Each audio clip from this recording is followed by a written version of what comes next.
Senhor deputado, estou ouvindo com maior atenção o seu discurso.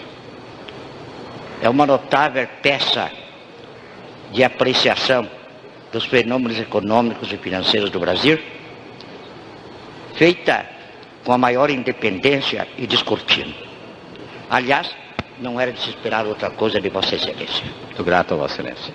O nosso dever, como participantes da arena, e, portanto, dispostos a colaborar e apoiar a política do governo da República, não deve ser a de uma atitude passiva e silenciosa em face dos erros que nós poderemos verificar. Vossa Excelência pediu 2 pontos que estão de pleno acordo com a doutrina que prego há longo tempo ao povo brasileiro. Em primeiro lugar, ressaltando a importância do elemento político na solução dos problemas nacionais, que não devem ser entregues exclusivamente a técnicos, que justamente por serem técnicos são unilaterais e não veem a visão de conjunto da problemática nacional. O segundo aspecto do seu discurso até agora, do que eu ouvi, é da maior importância. Há longo tempo ensino ao povo brasileiro uma doutrina que eu chamo da correlação fenomênica. Isto é, não há problemas isolados, porque todos se entrosam e se correlacionam. Essa doutrina, que hoje, sob outros nomes, é empregada frequentemente por elementos governamentais, com o nome de integração, de Brasil integrado, etc., ela cogita de estabelecer as correlações entre os fenômenos sociais, econômicos, financeiros e políticos. Assim, eu não compreendo como se possa desvincular a economia da finança, porque é uma economia sadia que produz uma finança saudável. Vossa Excelência, examinando o problema da inflação, disse a grande verdade no seu discurso. O combate à inflação só pode ser feito pelo incremento da produção, pelo fortalecimento das fontes vivas da economia nacional. Por conseguinte, ainda que com a melhor disposição, os melhores objetivos, o governo da República vise combater a inflação como tem feito, eu não compreendo, dentro da doutrina que prego, que se depaupere a economia para fortalecer a finança. Porquanto é preciso lembrarmos do tempo de Luís XVI, quando Necker fortaleceu a finança francesa a tal ponto que a moeda da França era uma das mais valorizadas e o tesouro francês um dos mais abarrotados. E, entretanto, criando uma crise, não somente na classe da plebe, mas da produção nacional, principalmente da agricultura, que ocasionou o mal-estar de que proveio a Revolução Francesa. Entendo que o combate à inflação deve ter por base fundamentar aquilo que Vossa Excelência acaba de indicar em seu discurso: o incremento, o fortalecimento da economia nacional. Só por esse caminho combateremos eficientemente a inflação. Vossa Excelência, como sempre, em seus pronunciamentos, mostram uma visão realista que tem dos problemas da nação. Realista que tem dos problemas da nação. Muito grato. E é por isso que intervenho neste instante, para lhe dar pleno apoio às suas críticas. Muito grato a Vossa Excelência, deputado Plínio Salgado. Senhor Presidente e senhores deputados, as minhas palavras serão breves, sucintas, exprimindo um agradecimento de minha parte e da parte da família de Loureiro Júnior. Em primeiro lugar, pela iniciativa do ilustre presidente do MDB, Ulisses Guimarães, que requereu a Vossa Excelência a realização de uma homenagem utilizando-se do grande expediente do dia de hoje. Em seguida, ao mesmo Ulisses, pelo discurso que pronunciou, e ao deputado Salles Filho, cuja brilhante palavra acabamos de ouvir. E, finalmente, a Câmara dos Deputados, pelo seu assentimento, pela realização desta homenagem. Membro de minha família, e a quem estimava como filho, não me compete a mim tratar de sua personalidade, nem me estender em considerações que a outros caberia, menos a mim. Quero, entretanto, exprimir a minha profunda emoção por tudo quanto acabo de assistir. E direi em poucas palavras as relações entre o homenageado, a minha pessoa e o movimento que liderei no Brasil.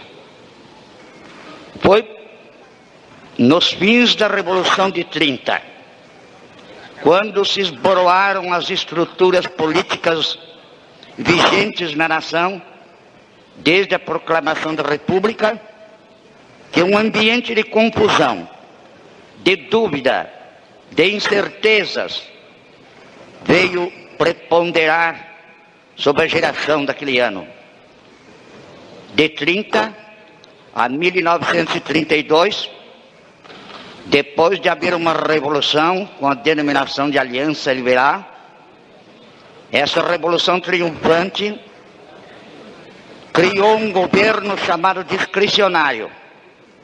Era a abrogação da Constituição até então vigente e de todas as leis que regiam os destinos nacionais. Nesse período, a mocidade de então tornou-se inquieta, como é natural em todos os jovens nos momentos de crise nacional. E surgiram numerosas correntes, desde a mais conservadora, que eram os patriotistas, monarquistas, até os anarquistas, que tinham à frente a brilhante inteligência de Oiticica. O socialismo mal esboçante em nosso país. E, finalmente, os clubes, as legiões revolucionárias, o Clube 3 de Outubro, o Clube 5 de Julho. E nesse ambiente de imensa confusão, foi que, imbuídos das ideias de Oliveira Viana, de Alberto Torres, de Euclides da Cunha, do patriotismo de Olavo Bilac e de Castro Alves, surgiu um grupo em São Paulo, que liderei para traçar rumos novos à nação brasileira. Minha primeira manifestação foi na Faculdade de Direito de São Paulo, onde pronunciei uma conferência intitulada A Quarta Humanidade, onde estudava os problemas universais humanos e nacionais brasileiros. Logo, um grupo de estudantes veio aderir à bandeira que eu desfardava. Entre eles, Miguel Reale e Alfredo Buzaide, hoje nosso ministro da Justiça e aquele reitor da Universidade de São Paulo. Em torno deles, um grupo numeroso de jovens que hoje ocupam lugares de destaque na magistratura, no parlamento, na diplomacia e na direção de grandes empresas. Fui ao Rio e ali tive a fortuna de aliciar os valores mais lídimos da geração acadêmica carioca. Entre eles destacarei Santiago Dantas, brilhantíssimo, escritor sem jaça, e já então estudante de Direito, ramo em que ele atingiria altas culminâncias. Na Bahia, elementos do maior valor, como Renato Mesquita, hoje presidente do Tribunal de Justiça, Rubem Nogueira, que ocupou uma cadeira nessa casa, e assim por diante. Em todo o Brasil, surgiu a primeira geração que eu consegui criar. Depois dessa geração veio uma segunda, e agora veio uma terceira. A sucessividade destas gerações foi utilíssima ao desenvolvimento do pensamento fundamental de nossa doutrina, que se foi clarificando à proporção do correr dos anos.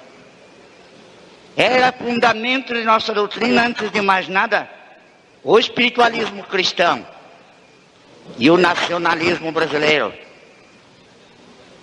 Estas duas bandeiras atraíram a juventude, mas havia uma concepção filosófica,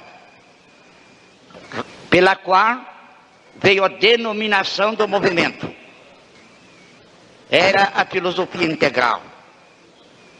Segundo a filosofia integral, que então engendrávamos, não existem problemas isolados, mas pregávamos a correlação fenomênica, isto é, a íntima conexão de todos os fenômenos econômicos, sociais, políticos e morais, da mesma maneira como esta mesma lei rege os destinos do universo.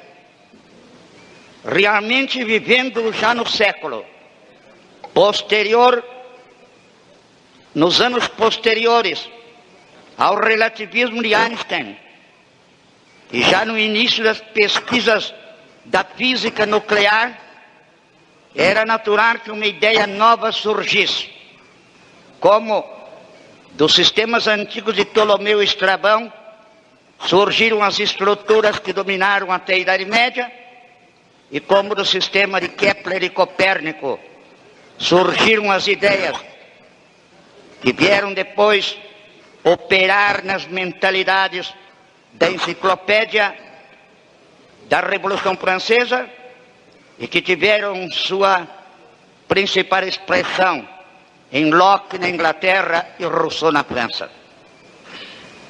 Também, dentro da mentalidade analítica do século XIX,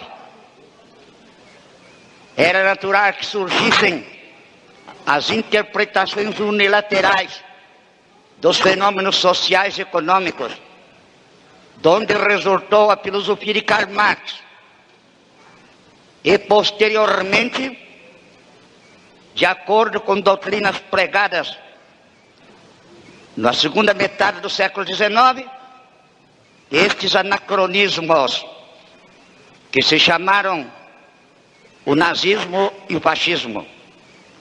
Mas nós queríamos algo novo, algo que estivesse de acordo com a mentalidade do nosso século, e por conseguinte pregávamos a correlação dos fenômenos e a solução integral dos problemas, tanto nacionais como universais. Esta doutrina pouco compreendida pela superficialidade das apreciações que então dominavam e ainda hoje dominam, e que viam somente nas exterioridades do movimento o seu significado doutrinário. Esta doutrina foi sendo compreendida gradativamente pela juventude de então, e criou-se uma geração das mais brilhantes no Brasil. Após o eclipse das liberdades constitucionais e a imposição de uma ditadura de tipo plenamente totalitário, de 1937 a 1945, voltando ao Brasil às franquias liberais, as liberdades políticas, retomamos a nossa linha de marcha e Então, sob o nome de um partido político, começamos a atuar dentro da nação. Finalmente, nos últimos tempos, a terceira geração surgiu, com os centros culturais da juventude. Tudo isso que eu falei, rememorando historicamente aquele movimento, para explicar a razão pela qual Loureiro Júnior nele ingressou. Estávamos sobre as cinzas ainda escardantes da Revolução de 32. São Paulo, como sempre, integrador da nação brasileira, desde a epopeia das bandeiras, depois juridicamente com Alexandre de Gusmão no Tratado de Madrid, posteriormente dando à nação a figura de José Bonifácio nos dias da independência. São Paulo jamais tolerou os regimes ambíguos, confusos, indecisos, as nebulosas políticas. E nestas condições, levantou-se a arma do povo paulista, em 9 de julho, e pôs seus batalhões em marcha para restituir ao Brasil, aos brasileiros, a democracia e principalmente a Constituição. Foi um movimento constitucionalista. Loureiro Júnior tomou parte de armas na mão, bateu-se na fronteira do Sul e, quando após as calúnias inventadas pelo rádio do governo anunciando ao povo brasileiro que se tratava de um movimento separatista, as coisas se aclararam. Aquela juventude revoltada procurava um caminho. Lembro-me da manhã em que, trazido por um grupo de estudantes da Faculdade de Direito, me foi apresentado Loureiro Júnior. Ingressou naquele movimento. Foi grande trabalhador, inteligente e eficiente. E de tal maneira se identificou comigo, que ficou fazendo parte da minha família.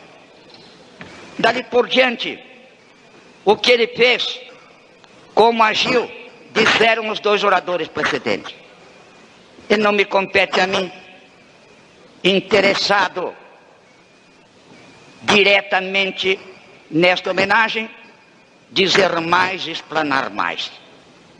Quero apenas agradecer novamente, ao final desta minha breve oração, esta homenagem prestada a Loureiro Júnior, e dizer quanto me sinto comovido, porque ainda não me refiz, de janeiro para cá, do rude golpe que me foi desferido. E vos direi, quantas vezes nós falamos no mistério da morte, filósofos e poetas, e o homem comum. Porém, para mim, senhores deputados, muito maior mistério é o mistério da vida. Cada um de nós, cada um de vós que me escutais, carregais esse mistério consigo mesmo. Por que nascemos? Para que nascemos? Que deveremos fazer? A que nos deveremos dedicar? Como nortear as normas de nossa conduta? E por que, afinal, tomamos parte em tantos acontecimentos? Lutamos, nos incompreendemos muitas vezes, e de outras vezes nos irmanamos, e afinal cada qual é uma unidade do ser, no infinito conjunto dos seres. Por que tão breve espaço de tempo? Vossa vida, minha vida, a vida de todos nós, senhores deputados, é um relâmpago, é um abrir e fechar de olhos entre dois infinitos, Que faremos deste dom singular e incompreendido? Loureiro Júnior utilizou a sua vida da maneira como seu temperamento, vocação e idealismo lhe determinaram. E assim cada um de vós, cada um de nós. E é em face desta homenagem que tão profundamente abala o íntimo de meu ser, que eu me pergunto, por que ter nascido? Por que ter vivido? E então, direi de mim para comigo, se não entendemos este mistério, ao menos nos utilizemos dele para o bem de nosso próximo, para a grandeza de nossa nação.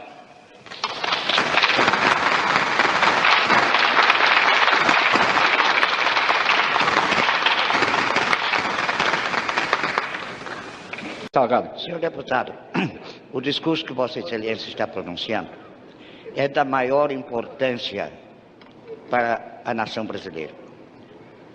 Realmente, a conservação da natureza, das nossas espécies vegetais e animais, incutir o amor do nosso povo para estas reservas é de uma importância enorme. Quem teve visão perfeita disso foi Dom João VI, quando aqui organizou o Jardim Botânico do Rio de Janeiro, entregando a um grande mestre, Frei Mariano da Conceição Veloso. Posteriormente, cientistas estrangeiros percorreram todo o nosso território. E a eles devemos o conhecimento de muitas plantas brasileiras e do reino animal. Entre eles foi Márcios, que foi o grande classificador dos peixes e borboletas do Amazonas. Aqui em Brasília, um grupo de estudiosos, ao qual modestamente pertenço, cogitou de se criar, no local intitulado Águas Emendadas, um parque para a preservação vegetal e animal das espécies do Planalto. É um local privilegiado. É um pequeno lago que dá origem a um pequeno rio que corre para a bacia do Amazonas e outro que corre para a bacia do Prata. Daí o nome de Águas Emendadas, que também é chamado Lago do Mestre de Armas. Ali, o Dr. Ezequias Hering, um grande conhecedor da natureza do Planalto, trabalhou para dar começo a esta obra que deve se multiplicar por todo o Brasil. É indispensável. O Planalto, por exemplo, tem em espécies, gêneros e famílias muito mais do que a Amazônia. A Amazônia tem grandeza, mas a variedade das espécies do Planalto é verdadeiramente extraordinária. Essa iniciativa que se tomou em Brasília foi, como por assim dizer, esquecida ou desconhecida dos altos poderes da República. Mas estes parques, como existem nos Estados Unidos e no Japão, devem multiplicar-se em nosso território. O discurso de Vossa Excelência é de uma grande importância. Cheguei já ao meio, mas pelo que eu ouvi, verifico que Vossa Excelência está encarando um dos problemas mais graves, mais importantes do nosso país. É incrível que não tenhamos aqui equipes de campo e equipes de laboratório para pesquisarmos as imensas riquezas que estrangeiros vêm aqui pesquisar. Ainda recentemente, tive a oportunidade de ver que os americanos se interessaram por uma planta aqui destes cerrados, que contém princípios, 5 princípios fundamentais, entre os quais um para o coração, a circulação, e um outro anestésico. Essa planta é desconhecida aqui. chama-se Hortia Brasiliense. Vossa Excelência presta um grande serviço ao Brasil, pelo menos despertando a consciência nacional para este trabalho, que deve ser principalmente desta geração, que está disposta a tudo fazer pelo desenvolvimento de nosso país. Senhor Presidente e senhores deputados, incumbido de pronunciar algumas palavras hoje, em comemoração da data magna da nossa pátria, que decorre amanhã, entendo que minha palavra representa o pensamento e o sentimento de ambos os partidos que atuam nesta casa.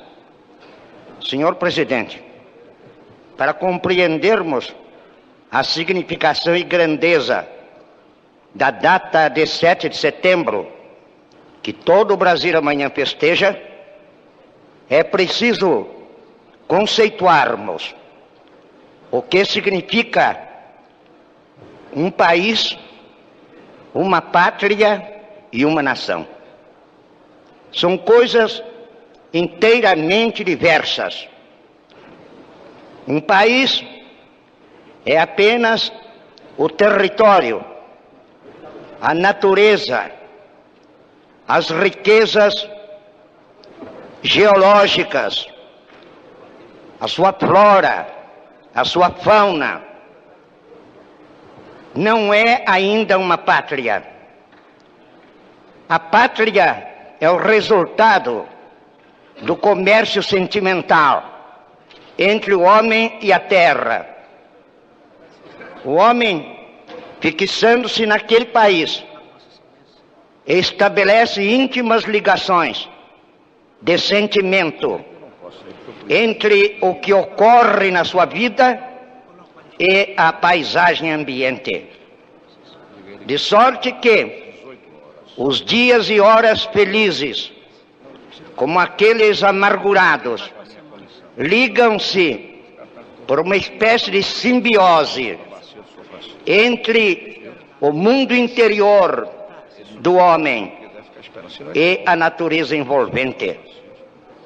É assim que começamos a amar o país e a considerá-lo a base física de nossa pátria. O Brasil foi um país, desde a descoberta de Pedro Álvares Cabral e através de todo o século XVI e XVII. Foi o período do desbravamento dos sertões, da colonização do litoral e depois da infiltração dos núcleos populacionais pelo imenso território. No curso desses 2 séculos, o colono que para aqui veio, o brasileiro que aqui nasceu, começaram a estimar esta terra e a considerá-la ligada intimamente à sua própria psicologia e aos fatos mais notáveis de sua vida individual. Mas o Brasil só se fez uma pátria na Guerra Holandesa, no século XVII, quando, para expulsar o invasor, reuniram-se os filhos de todas as colônias e foram ao Nordeste e ali lutaram encarniçadamente, porque já estimavam a terra e já a consideravam sua pátria. Este sentimento de pátria evoluiu no curso da segunda metade do século XVII e prosseguiu na primeira metade do século XVIII. Mas o Brasil ainda não era uma nação. A nação é a consciência de diferenciação de um povo dos demais povos do mundo. Esta consciência de diferenciação é que dá o caráter da personalidade nacional. Podemos fixar mesmo uma data como aquela em que se manifestou mais claramente o sentimento nacional brasileiro. Foi a 13 de janeiro de 1750, com a assinatura do Tratado de Madrid. Como se sabe, o Tratado de Madrid, assinado pelos dois monarcas de Espanha e Portugal, dirimiu as contendas relativas aos limites entre a América Espanhola e a América Portuguesa. Desde o Tratado das Tordesilhas e no curso do desenvolvimento destas partes do Novo Mundo, não se havia fixado rigorosamente a linha destas fronteiras. Os bandeirantes paulistas, avançando pelo interior e realizando a integração territorial da pátria, atingiram os extremos do oeste, mas ainda no século XVIII surgiam divergências acerca desses limites. Pelo Tratado de Madrid de 1750, os reis português e espanhol, além de fixarem esses limites que iam além da linha traçada por aquele Tratado das Tordesilhas, assinaram disposições redigidas pelo brasileiro de Santos, Alexandre de Gusmão, pelas quais se infere que o Brasil já tinha consciência de sua diferenciação, não só das demais nações do mundo, mas também da metrópole colonizadora. O artigo 3º daquele tratado diz que, em caso de guerra entre as coroas de Portugal e Espanha na Europa, não ficariam obrigados a entrar em guerra entre si as colônias espanhola e portuguesa da América. Isto significa que os próprios monarcas europeus já consideravam o Brasil e as demais colônias hispano-americanas completamente diferentes das metrópoles de que haviam nascido. É de 1750 em diante que se manifesta, portanto, a consciência da nacionalidade, a consciência da diferenciação do grupo humano em face dos demais povos do mundo. Realmente, esta consciência já existia no substratum da nacionalidade, em forma subconsciente. O povo deste nosso país já se sentia diferente e distinto. Mas, como sempre acontece no curso da história, estas revelações patentes e objetivas cabem aos homens de gênio, às elites intelectuais do país. E foi Alexandre de Gusmão o intérprete daquilo que já existia subjacentemente em nossa pátria e que ele explicitou de maneira positiva naquele dispositivo do Tratado de Madrid. A partir então de 1750, começam os movimentos pela nossa independência.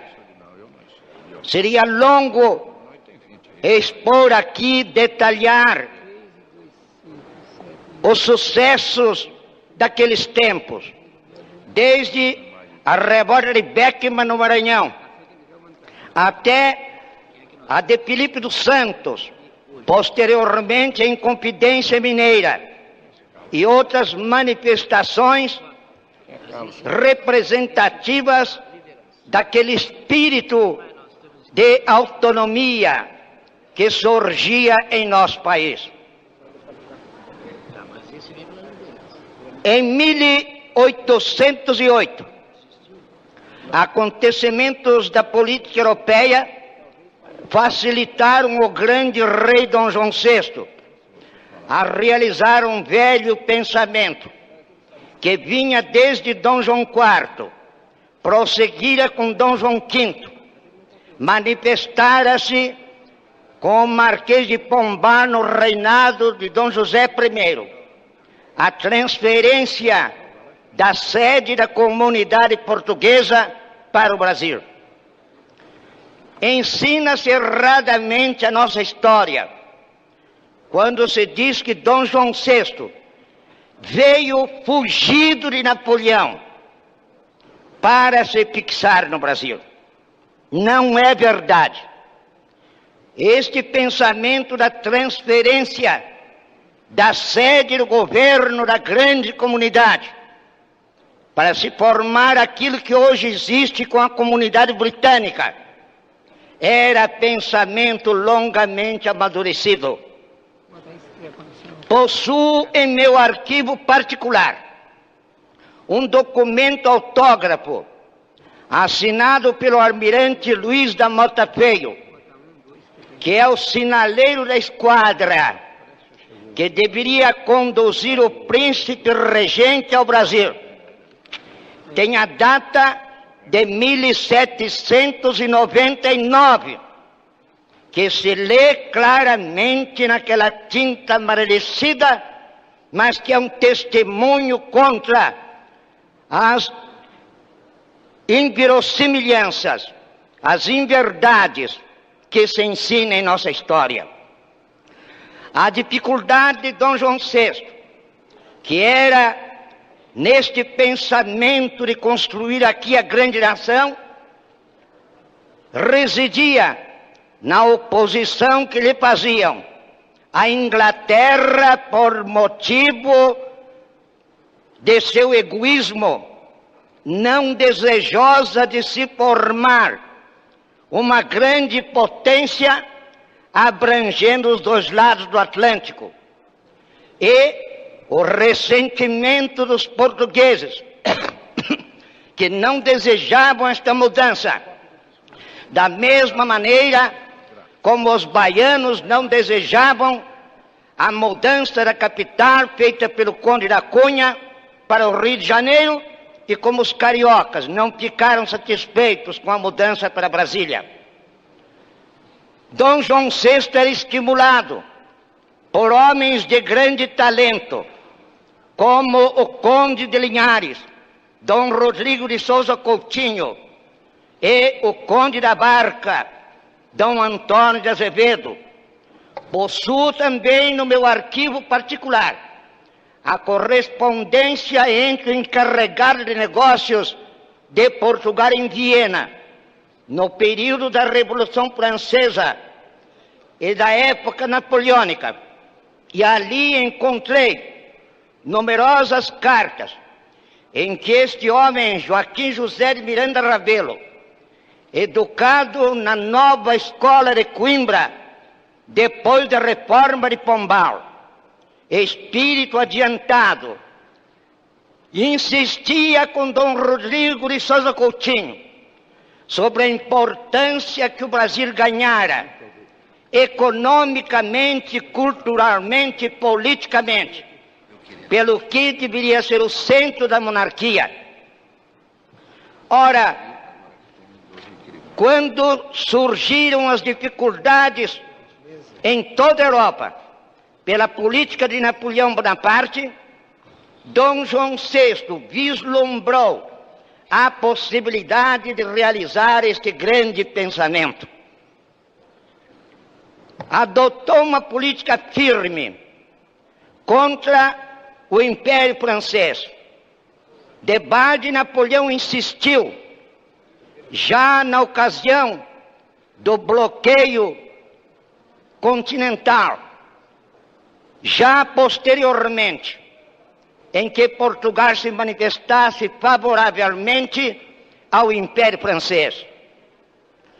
Dom João VI equilibrava-se entre os dois partidos as duas opiniões, uma chefiada pelo Conde de Linhares, que era favorável à Inglaterra, e outra pelo Conde da Barca, favorável à França. E contemporizou suficientemente para que chegasse a hora oportuna em que realizasse seu desejo de se transferir para o Brasil. Esse momento chegou quando Napoleão, já impaciente e desanimado das conversações intermináveis com aquele rei, resolveu invadir Portugal. Era chegado o momento propício. Nem os portugueses poderiam reclamar a saída de Dom João VI, nem a Inglaterra se opor, porquanto todas as cabeças coroadas da Europa ou tinham sido depostas, ou estavam subordinadas humilhantemente ao império de Napoleão Bonaparte. O único rei que ficou de cabeça erguida durante todo o período napoleônico foi Dom João VI. Aproveitou a oportunidade para realizar o grande sonho das elites do seu país, que era a transferência da capital. É interessante como na última grande guerra ninguém criticou e chamou de fujões os reis que se acolheram à Inglaterra, saindo do continente para país estrangeiro, enquanto Dom João VI veio para a terra sua, que era parte integrante de Portugal. E foi o único rei que na Europa não se subordinou aos caprichos de Bonaparte. Aqui chegando Dom João VI, como que trazia o pensamento de preparar o Brasil para ser uma nação independente. A obra realizada por esse rei durante 13 anos de governo é verdadeiramente assombrosa. Aqui ele fundou a primeira escola de medicina, fundou a escola de belas artes, fundou a imprensa nacional e o primeiro jornal, a Gazeta do Rio de Janeiro. Saneou a Baixada Fluminense, fez a primeira fábrica de pólvora, construiu o Jardim Botânico, essa maravilha a qual nós brasileiros não damos o valor que dão aos europeus. Vendo que o século XIX iria ser aquele em que as nações possuidoras de ferro seriam as que mais progrediriam, ele fundou a primeira fábrica de ferro, chamando o coronel Frederico Guilherme Varnagen, que foi o diretor da fábrica do Ipanema. É, portanto, Dom João VI, fundador da siderurgia no Brasil. Fez mais, trouxe sábios, cientistas, mandou explorar os rios interiores, o Tapajós, o Xingu, o Madeira, o Arinos. Fez mais ainda, criou a arte no Brasil, fundou o Teatro de Ópera, o Teatro São João, onde grandes cantores europeus se exibiram. Fez mais ainda, incutiu no povo brasileiro a consciência de sua grandeza e mostrou-lhe o caminho do progresso. Dom João VI é injustiçado na história. A ele tudo devemos. E mais ainda, quando em 16 de dezembro de 1815 elevou o Brasil à categoria de reino. Tenho para mim que a independência do Brasil foi a 16 de dezembro de 1815. Também possuo no meu arquivo particular a carta autógrafa do ministro da Áustria Metternich, agradecendo em nome do imperador austríaco a comunicação que lhe era feita pelo rei brasileiro da elevação de nosso país à categoria de reino. Éramos realmente independentes, possuíamos uma justiça própria, tínhamos um ministério próprio, tínhamos uma administração própria, estávamos ombro a ombro com Portugal.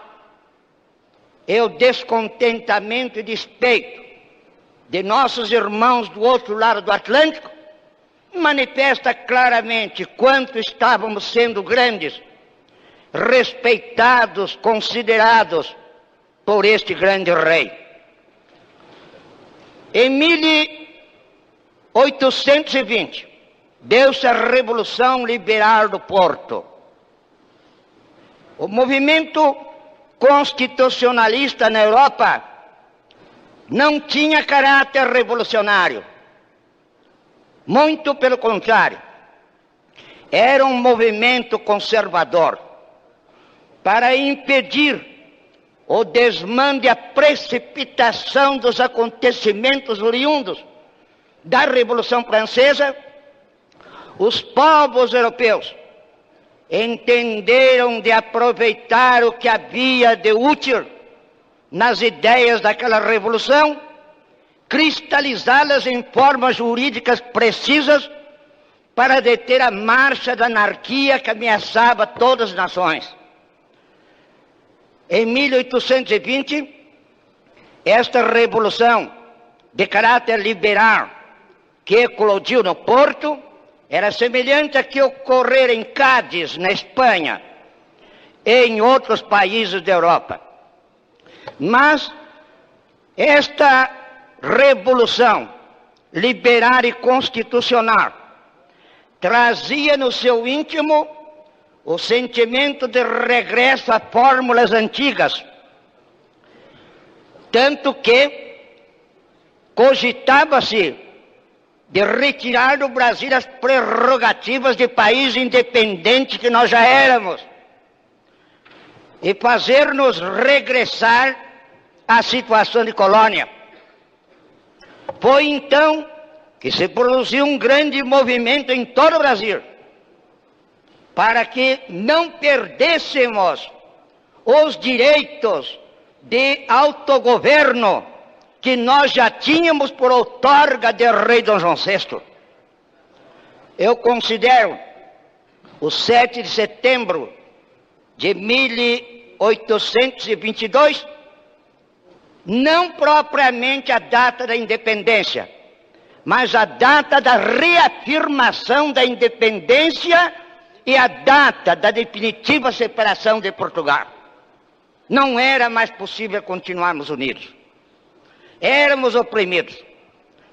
Aqueles grandes movimentos cívicos que se deflagraram em todas as províncias, e principalmente no Rio de Janeiro, bem manifestavam a deliberação do povo brasileiro de jamais abdicar de suas prerrogativas já conquistadas.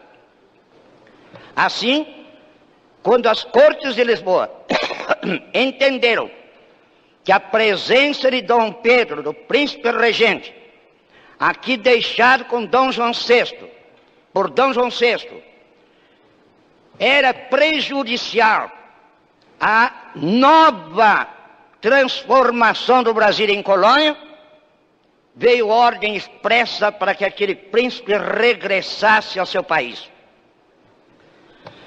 O povo brasileiro levantou-se no dia 9 de janeiro de 1822, uma grande massa popular, conduzindo à frente o Senado da Câmara do Rio de Janeiro, procurou o príncipe regente. Dom Pedro recebeu a comissão encarregada de lhe levar o manifesto do povo. Pronunciou um discurso José Clemente Pereira, um dos grandes batalhadores pela nossa independência. A essa altura, os manifestos de Minas e de São Paulo, que tinham sido trazidos ao conhecimento do príncipe, denotavam claramente a nossa disposição de, por qualquer modo, sustentarmos as nossas prerrogativas de povo independente. A 9 de janeiro de 1822, Dom Pedro pronuncia a célebre frase: se é para o bem de todos e felicidade geral da nação, diga ao povo que fico. José Clemente Pereira sai à janela, repete as palavras do imperador e a massa popular em delírio aclama aquele que dentro de pouco tempo, com o título de defensor perpétuo do Brasil, iria gerir os nossos destinos. Dom Pedro viajara para São Paulo para acomodar situações políticas criadas ali pelos adversários dos Andradas. Chegou àquela cidade no dia 5. No dia 5, recebido com grandes festas pela Câmara, pelo bispo diocesano, com bandas de música, foguetes, aclamações, deteve-se até o dia seguinte, quando seguiu para Santos. De Santos regressou na manhã de 7. Vinha com uma grande cavalgada.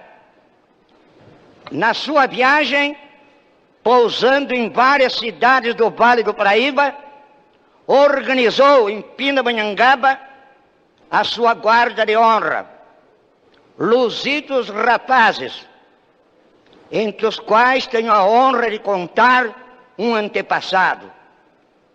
Eles caminharam com o príncipe até São Paulo e a Santos. Ao regressarem, chegam 2 emissários da corte, trazendo cartas da imperatriz Leopoldina, de José Bonifácio e documentos oriundos de Lisboa. Manda Dom Pedro I ao padre Belchior que leia a correspondência e, ao escutar a leitura da ordem expressa de Portugal para que regressasse, ao mesmo tempo anulando todos os seus atos e exigindo a mudança de ministério, ele, jovem e impetuoso, de temperamento ardente, ficou possuído de cólera. Então, agarrando aqueles papéis, atirou-os ao chão e pisou-os. A grande e luzida escolta tinha ido na frente. Dom Pedro monta a cavalo com o padre Belchior para ir encontrar-se com aquela sua comitiva. Ao chegar próximo ao riacho do Ipiranga, estão todos reunidos. E ele diz: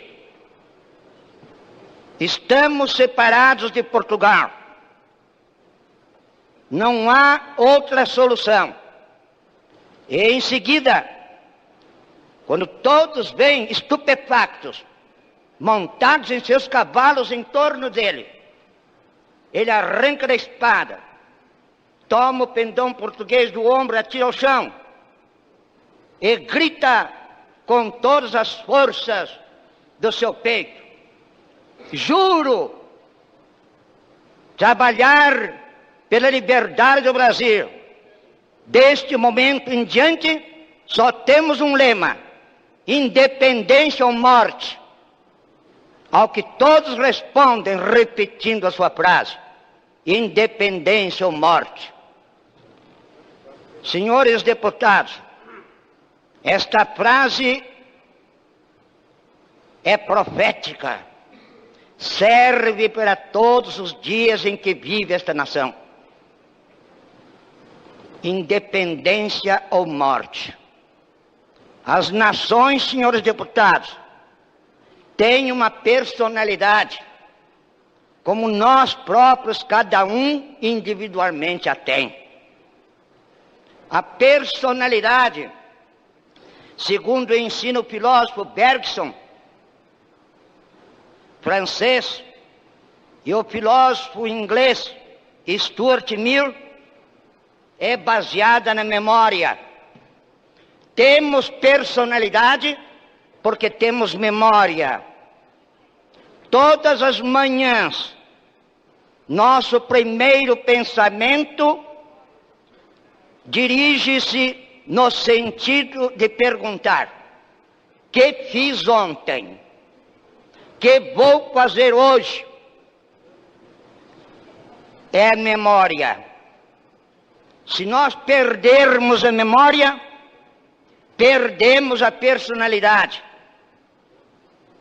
Bergson ensina mesmo que a manutenção da nossa personalidade é como um filme cinematográfico, passando constantemente.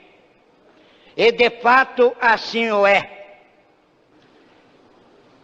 Na Primeira Grande Guerra, um homem foi encontrado numa estrada da Itália. Tinha recebido um tiro numa zona cerebral, que lhe aniquilou a memória.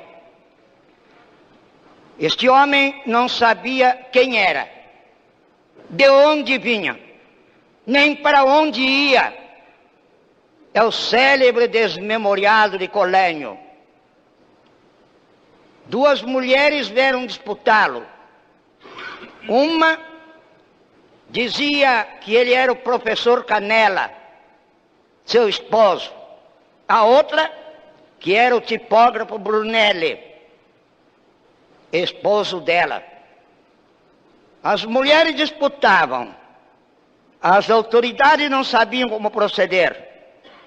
Foram chamados cientistas e técnicos de todo mundo, mas nenhum pôde decifrar quem era o homem, nem de onde vinha, nem para onde ia. O único que poderia dar resposta era ele mesmo, mas ele perdera a memória.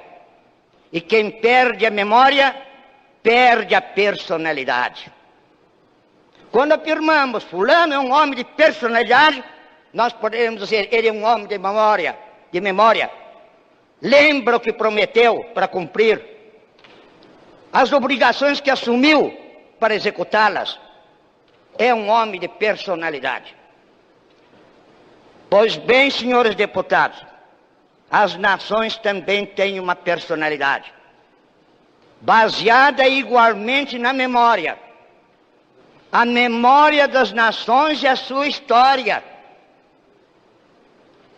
Saber a história de nossa pátria é concorrer, cada um de nós, para a manutenção da personalidade coletiva. Uma nação, quando perde a personalidade, isto é, esqueceu-se das tradições, das suas origens, menospreza o seu passado, essa nação perdeu o direito de ser independente.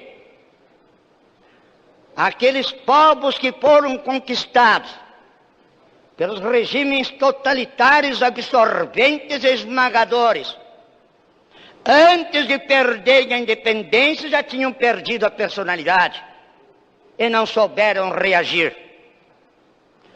Uma nação, para reagir unânime na sustentação de seus direitos, precisa ter personalidade, isto é, ter memória, isto é, ter história. No momento atual do Brasil, mais do que nunca, temos que evocar as nossas tradições. Há hoje uma mentalidade de destruição, de ruína, que renega tudo quanto é grande e valioso em nosso passado. Dizem então estes corifeus de ideias dissolventes que a tradição é inimiga do progresso. Mostram uma perfeita ignorância até da sua própria língua. A palavra tradição procede do latim traditio, isto é, passar de trás para frente, ir passando para frente. Ora, como pode ser a tradição inimiga do progresso? Se o progresso é palavra sinônima de tradição. Por quê? Vede, o prefixo pro significa vir de trás para diante. Como dizemos, ingresso para dentro, regresso para trás, progresso para frente. Se a tradição é passar de trás para frente, tradição é sinônimo de progresso. E não pode realizar verdadeiro progresso aquelas nações que perderam o sentido da tradição. Porque quem importa o progresso material, o progresso tecnológico, o orgulho da ciência, as realizações das indústrias, se isso tudo não pertence a um grupo humano firmemente individualizado, fortemente personificado. Então somos uma terra de ninguém, onde todo mundo vem realizar progressos, mas onde ninguém sabe a quem deve pertencer esse progresso. No momento atual, além destes conceitos errôneos, temos a infiltração dos piores males que vem dissolver a nossa juventude, que é a esperança, o penhor seguro da pátria. A desmoralização dos costumes, a introdução do uso dos tóxicos, o desrespeito à autoridade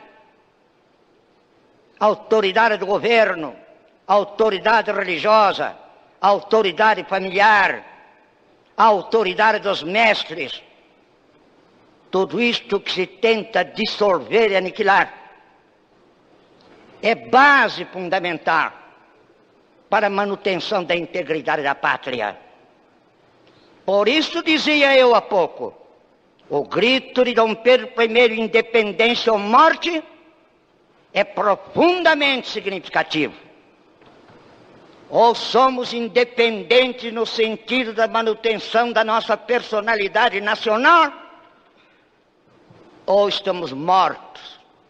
Mortos para a história, mortos para a vida dos povos. Eis que o instante preciso, senhores deputados, na véspera das comemorações de 7 de setembro,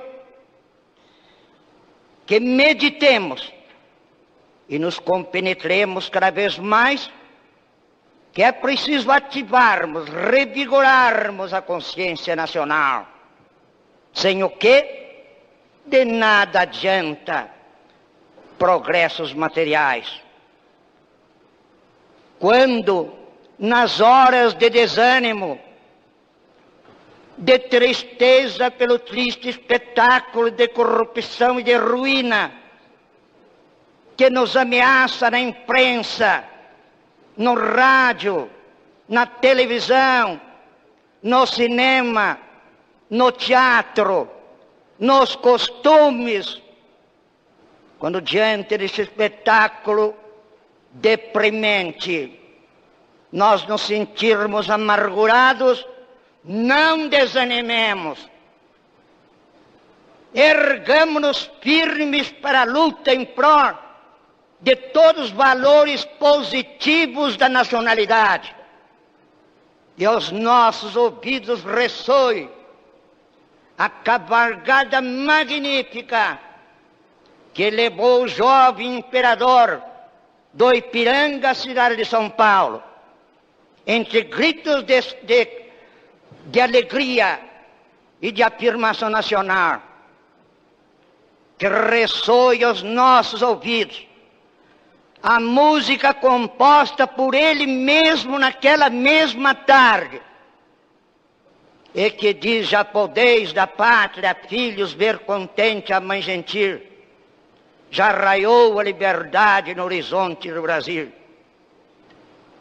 Nas horas de depressão e de tristeza, ressoe, pois, aos nossos ouvidos, com o tropel da cavalgada que abalou o peito do continente, o grito imortal: independência ou morte.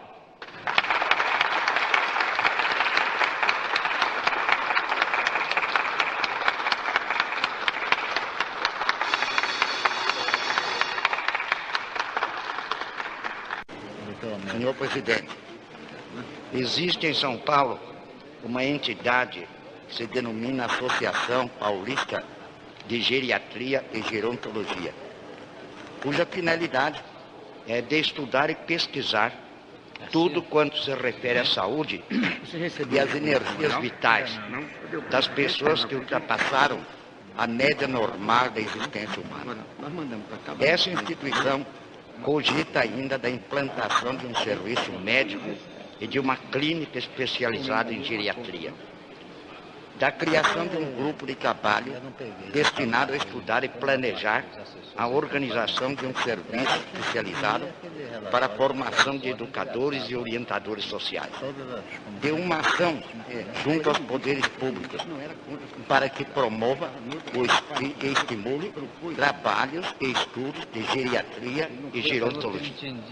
Ora, sendo os cuidados pela infância e a velhice os dois extremos da vida uma característica dos povos civilizados, a Associação Paulista de Geriatria e Gerontologia, ocupando-se de um desses setores, presta relevante serviço à nação. Acode àqueles que já prestaram serviços ao nosso país e não devem ficar desamparados, e que, em idade avançada, merecem o respeito, o amparo e a orientação médica necessária para a manutenção de sua vitalidade. A obra educacional da associação alcança todas as classes sociais, desde os que precisam de socorro às que devem ser orientadas na idade avançada. É presidente da nobre instituição um médico ilustre, o Dr. Tofik Mata, cujos trabalhos não se limitam aos estritamente profissionais, mas se desenvolvem em conferências e artigos de imprensa, objetivando a educação sanitária das pessoas de idade avançada. Esse consagrado cientista e homem de ação acaba de receber um ofício que representa o reconhecimento de seus esforços.